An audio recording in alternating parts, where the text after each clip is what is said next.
सभी माताओं और बहनों को राम राम। आपका स्वागत है हमारे चैनल उपवास व्रत कहानियाँ।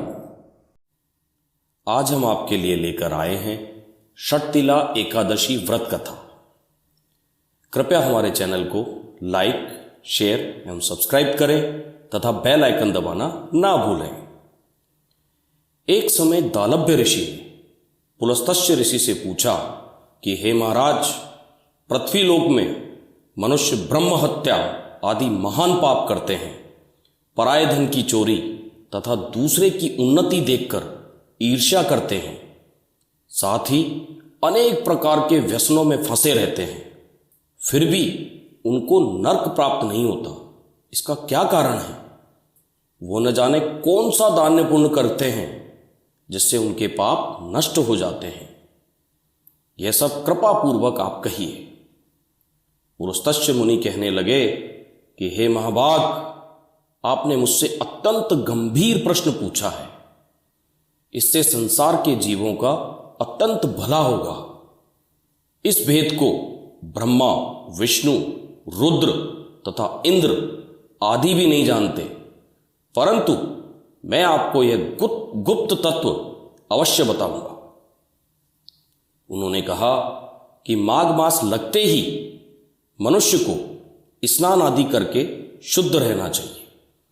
इंद्रियों को वश में कर काम, क्रोध, लोभ, मोह, अहंकार, ईर्ष्या तथा द्वेष आदि का त्याग कर भगवान का स्मरण करना चाहिए। पुष्प नक्षत्र में गोबर, कपास, तिल मिलाकर उनके कंडे बनाना चाहिए एवं उन कंडों से 108 बार हवन करना चाहिए। उस दिन मूल नक्षत्र हो और एकादशी तिथि हो तो अच्छे पुण्य देने वाले नियमों को ग्रहण करें। स्नान आदि नित्य क्रिया से निवृत्त होकर सब देवताओं के श्री भगवान का पूजन करें और एकादशी व्रत धारण करें।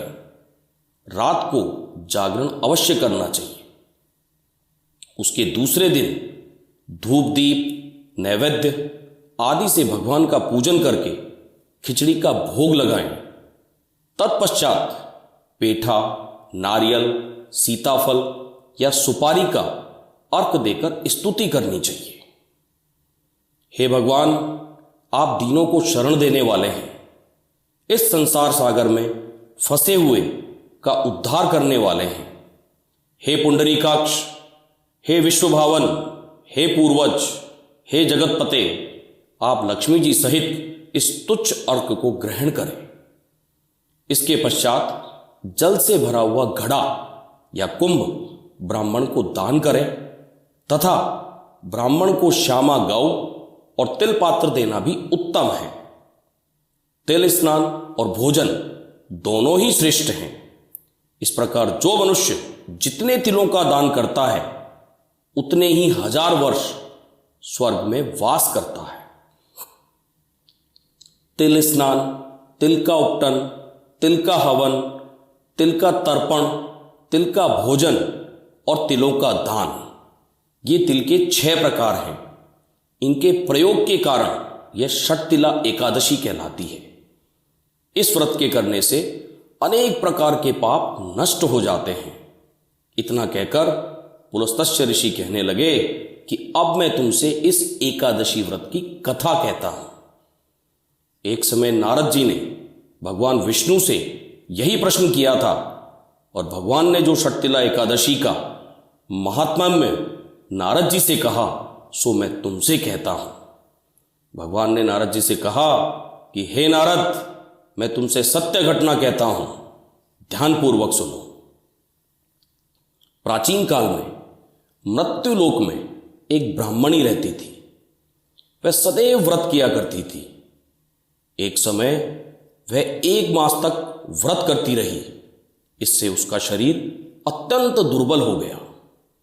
यद्यपि वह अत्यंत बुद्धिमान थी, तथापि उसने कभी देवताओं या ब्राह्मणों के निमित्त अन्न या धन का दान नहीं किया था। इससे मैंने सोचा कि ब्राह्मणी ने व्रत आदि से अपना शरीर शुद्ध कर लिया है, अब तो इसे विष्णुलोक मिल ही जाएगा, परंतु इसने कभी अन्न का दान नहीं किया, इससे इसकी तृप्ति होना कठिन है। भगवान ने आगे कहा, ऐसा सोचकर मैं भिखारी के वेश में मृत्युलोक में उस ब्रह्माणी के पास गया और उससे भिक्षा मांगी। वह ब्रह्माणी बोली, महाराज किस लिए आए हो? मैंने कहा, मुझे भिक्षा चाहिए। इस पर उसने एक मिट्टी का ढेला मेरे भिक्षा पात्र में डाल दिया। मैं उसे लेकर स्वर्ग में लौट आया। कुछ समय बाद ब्रह्माणी भी शरीर त्याग कर स्वर्ग में आ गई। उस ब्रह्माणी को मिट्टी का दान करने से स्वर्ग में सुंदर महल मिला, परंतु उसने अपने घर को अन्न आदि सब सामग्रियों से शून्य पाया। घबराकर वह मेरे पास आई और कहने लगी कि हे भगवान, मैंने अनेक व्रत आदि से आपकी पूजा की है, परंतु फिर भी मेरा घर अन्न आदि सब वस्तुओं से शून्य है। इसका क्या कारण है?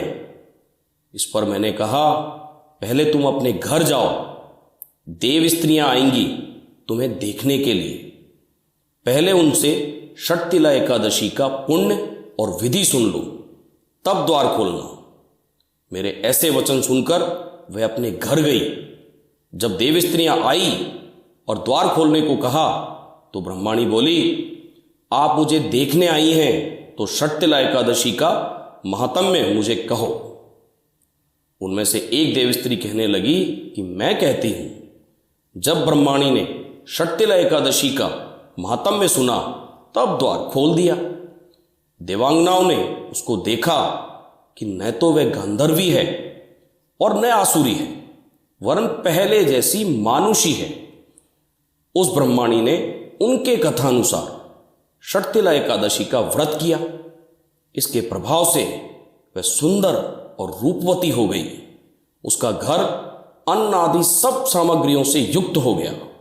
अतः मनुष्यों को मूर्खता त्याग कर षटतिला एकादशी का व्रत और लोभ न करके तिलादि का दान करना चाहिए। इससे दुर्भाग्य, दरिद्रता तथा अनेक प्रकार के कष्ट दूर होकर मोक्ष की प्राप्ति होती है। और हां, अभी तक आपने हमारा चैनल सब्सक्राइब नहीं किया है तो कृपया सब्सक्राइब करें।